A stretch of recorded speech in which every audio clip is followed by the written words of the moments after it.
YouTube, what's going on? Back with another video, back on something that you all really like to talk about a lot. What you all come to my channel for, to view combat, infantry, army, military, fitness. It doesn't even matter. We're gonna get into it right now based on the description. Hey, before we get started, subscribe, like, dislike, it doesn't matter. Comment. Please comment. If you comment, it really greatly helps the channel, this video, and everything. It helps us come up with more ideas. We can have a discussion. You can argue with other people. Good, bad, it doesn't matter. Just please comment, like, dislike, subscribe. I'm not even keep talking about it. Let's go! Why do I have on this plate here? I'm definitely about to take this off.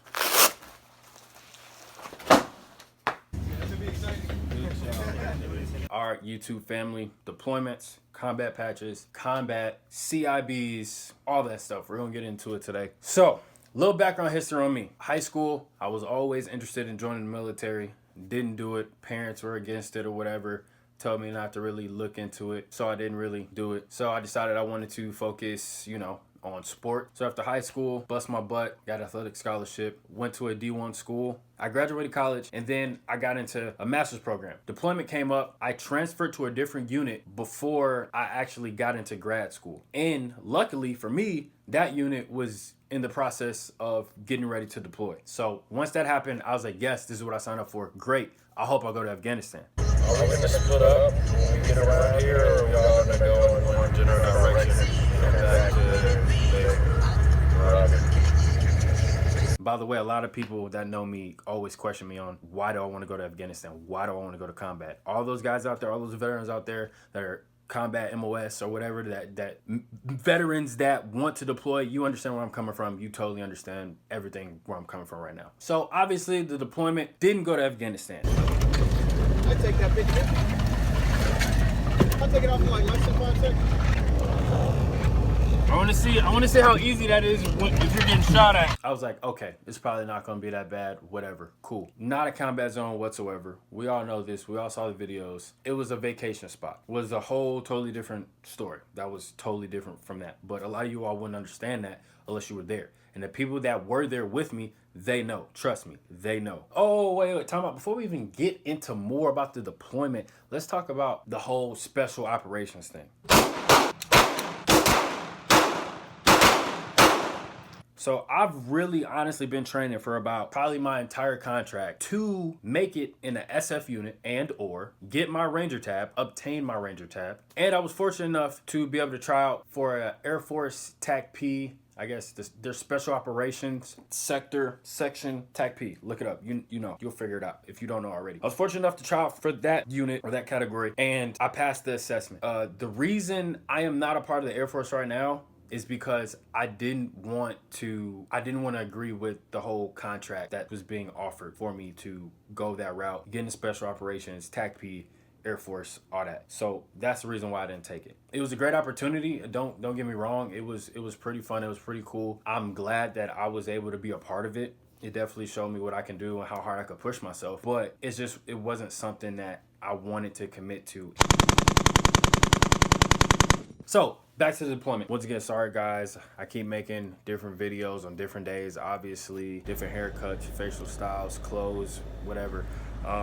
Just got off work. It's been kind of difficult in making these videos and everything and trying to get this out to you all. Second place I've been to was a designated combat zone. Now, I just have to state for everyone that's not aware of this, just because you go to a combat zone doesn't mean it's going to be what you think it is. Just like how everyone thinks Afghanistan is. But we're gonna get into that later down in the video. So the other place that I've been to in regards to a deployment, designated combat zone, I cannot disclose where that was at, when that was, or what exactly our mission entailed. That is the reason why you all haven't seen any pictures or any videos about it. Well, the first night I got there, went to sleep. Well, it's things that happened prior to that, but fast forward, went to sleep. Woke up the next day to machine gun fire. And obviously that's not something that, you're just used to. And I'm not gonna lie, for some reason, my natural instinct was to roll out of the bed and hit the ground instantly because I was still like sleepy. I didn't really know what was going on. It was machine gun fire. It was really, really loud.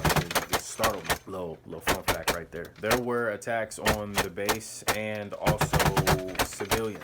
So unfortunately, some of them were casualties because of the attacks. But I mean, stuff like that did happen.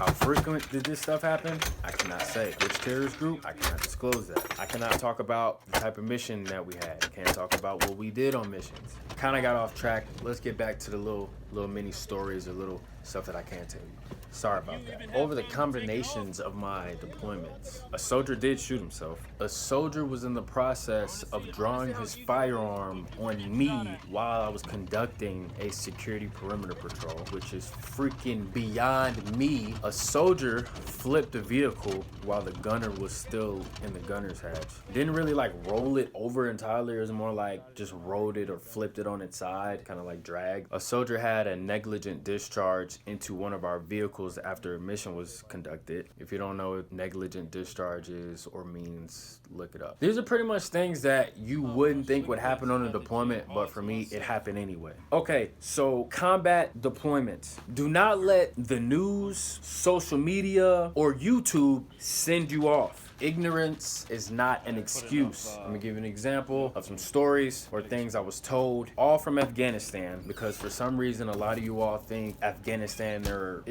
I don't know why you all think this, but let's just get to it. One of my old sergeants, his first deployment with 10th Mountain was in Afghanistan. He was in there for about, I believe he said 6 to 8 months before he actually got his first contact with the enemy. So it really depends on where you're at, if you're taking fire all the time, every day, every week, whatever the case may be. Once again, he literally almost finishes entire tour before taking fire from the enemy. So a lot of you all have the wrong idea on combat deployments or deployments or infantry or whatever it is. It's just you all just need to really do your research. Or better yet, you all can go join the military, sign up for a combat MOS, and then have your own experience, and then you can make your own judgment after that. Another story, a guy that actually got promoted around the same time that I did. He was in Afghanistan. He went on multiple patrols outside of the base. They got hit by ID one time, never took fire from the enemy, meaning machine gun fire, pop shots, pistols, grenades, AK-47s, PKMs, Dishkas, none of that.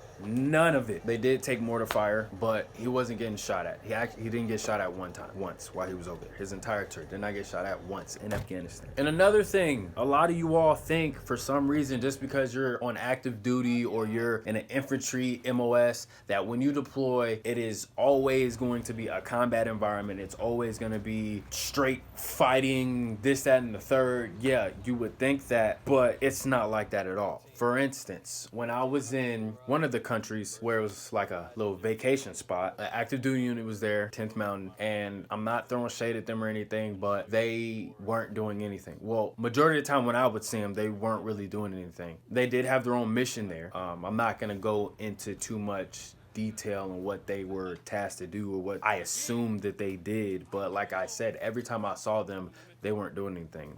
Chilling, relaxing, walking around. I mean, I really don't know how to really put it. And once again, the people that were there that seen this, they know exactly what I'm talking about. And I have to reiterate, infantry guys, active duty, deployment, not doing anything from what I saw. If you want to make judgments or opinions or talk down on things that I've done or any other soldier has done, deployments, whatever the case may be, then you can go join. If you can't join, then go try to do private security contracting, go to Afghanistan, go to Iraq, Syria, wherever it is, a combat zone you want to go to, you feel like you have so much knowledge on, and go do that. And when you come back, you make videos, you write a book, you inform the world on what exactly happens out there when you actually deploy or get tasked to do some type of security mission with a company or whatever it is. But if you're not gonna do that, I would hope when you make a comment, you do your research. But I do appreciate the comments. I do appreciate the likes, dislikes. It really helps me out a lot. Little do you all know. Keep it coming, keep it coming.